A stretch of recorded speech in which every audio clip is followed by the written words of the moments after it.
क्या हो अगर आपके पास एक ऐसा भूत आ जाए जो आपका हर एक काम कर देगा, हर एक काम को जल्द से जल्द निपटा देगा, लेकिन मगर उसका भी एक शर्त रहेगा। अगर उसके पास कोई काम नहीं बचा तो वो तुम्हें खा जाएगा।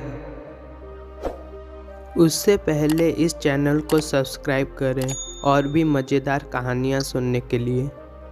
और सच बोलूँ तो इससे हमें मोटिवेशन भी मिलती है। चलिए इस कहानी को शुरू करते हैं।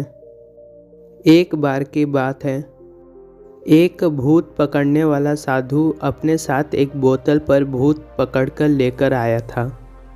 साधु उसे बेचने आया था। एक बड़ा अमीर इंसान आया और साधु से कहा, आप क्या बेच रहे हैं? भूत पकड़ने वाला साधु ने कहा, यह भूत। इस भूत के पास बहुत सारी शक्तियां हैं और उसे फ़र्क भी नहीं पड़ता कि कितना बड़ा काम है, वह हर एक काम को पूरा कर लेता है जल्द से जल्द। वह अमीर सेठ एक बड़ा व्यापारी था। उसका व्यापार हर एक शहर में था। वह साधु को कहा कि इस भूत का दाम कितना है? साधु ने कहा, सिर्फ 500। वह अमीर सेठ अचंभव खा गया और उसने कहा, क्या सिर्फ 500 रुपये? यह पूरा काम जल्दी करता है और इसका दाम इतना कम क्यों? वह साधु ने कहा, सेठ इसके पास अनंत शक्तियां हैं, लेकिन एक बड़ा दिक्कत है। अगर इसके पास कोई काम करने को नहीं रहेगा तो यह अपने मालिक को ही खा जाएगा। अमीर सेठ ने सोचा कि उसके पास 100 दुकानें हैं संभालने के लिए, बहुत काम होगा। यह भूत काम करते करते थक जाएगा, मगर काम खत्म नहीं होगा। यह सोचकर वह भूत को खरीद लिया। अमीर इंसान ने उस बोतल को खोल दिया। तभी भूत निकला और कहा, मुझे काम दो, जल्दी से मुझे काम दो। अमीर सेठ जी पहले से ही तैयार था। उसने जल्दी से अपने काम के बारे में कहा। वह भूत चंद मिनटों में ही काम कर दिया। अमीर सेठ बड़ा खुश हुआ, लेकिन कुछ दिनों से वह परेशान रहने लगा। उसका लगभग सभी काम वह भूत ने कर दिया। अब उसे कुछ समझ में नहीं आ रहा है, अब वह भूत को क्या काम दे। अगर उसने भूत को कुछ काम नहीं दिया तो वह मुझे मारकर खा जाएगा। वह चिंता करने लगा दिन से रात तक और धीरे धीरे उसका शरीर बीमार पड़ने लगा। बड़ी मुश्किल से वही साधु उस घर के बगल से जा रहे थे जहाँ सेठ जी रहते थे। उस व्यापारी का मित्र उस साधु को देखा। वह तुरंत अपने मित्र के पास गया जो व्यापारी था।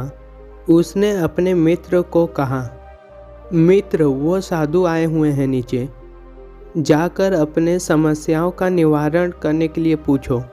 वह व्यापारी साधु के पास पहुंचा और उसके साथ जो जो घटनाएं हुई वह सब बता दिया। उसका बात सुनकर वह साधु बड़े जोर से हंसा। चिंता मत करो, इसका हल है मेरे पास। उस भूत को कह देना एक बड़ा सा बम्बू लाने और उसे ज़मीन पर गाड़ देने, और उसे कहना कि इस बम्बू के ऊपर जाकर फिर से नीचे आने। जैसे ही वह नीचे पहुँचे फिर से उसे ऊपर जाने। इसी प्रकार उसे यह काम करते रहना है, तब वह तुम्हारे पास नहीं आएगा काम मांगने। वह अमीर सेठ ने वैसा ही किया और उसका हल मिल गया। जब उसके पास कोई काम होता तब वह उस भूत को बुलाकर उसे काम दे देता। जब उसका काम हो जाता तो वह दोबारा उसे वही करने दे देता जो साधु ने कहा है। अगर आप ध्यान से देखेंगे तो यह भूत हमारे अंदर ही रहता है, हमारे मन पर। जब तक हम कोई काम करते हैं तब तक हमारा दिमाग उधर ही रहता है। जब हम लोग काम नहीं करते तब हमारा दिमाग हमारे विचारों से ही खाने लगता है हमें, और ज़्यादातर सोच बुरा ही रहता है। तब हमारा मन हमें परेशान करने लगता है। इसीलिए आप पहले से ही सोच लीजिए कि आपको करना क्या है। आपका आइडियल क्या है, आपका माइंड आइडियल क्या है। आपको जब भी समय मिले तो उसी को करो, उसी पर पूरा ध्यान दो। सांस एक बेम्बू की तरह है। जब आपके पास कोई काम ना हो, अपने सांसों को देखें और उसे आने और जाने दें। यह चीज़ आपको आपके काम के प्रति जागृत करेगा और आपको मन को अच्छा करेगा। बुरे विचार नहीं आएंगे। अगर आप इसे करते ही रहें तो आप अवेयर हो जाएंगे, आप जागृत हो जाएंगे, आप अपने मन को देख पाएंगे। फिर आपका मन शत्रु नहीं मित्र बन जाएगा और आपको शांति और खुशी प्राप्त होगी। अगर आपको यह कहानी अच्छी लगी तो आपको पता है कि आपको क्या करना है।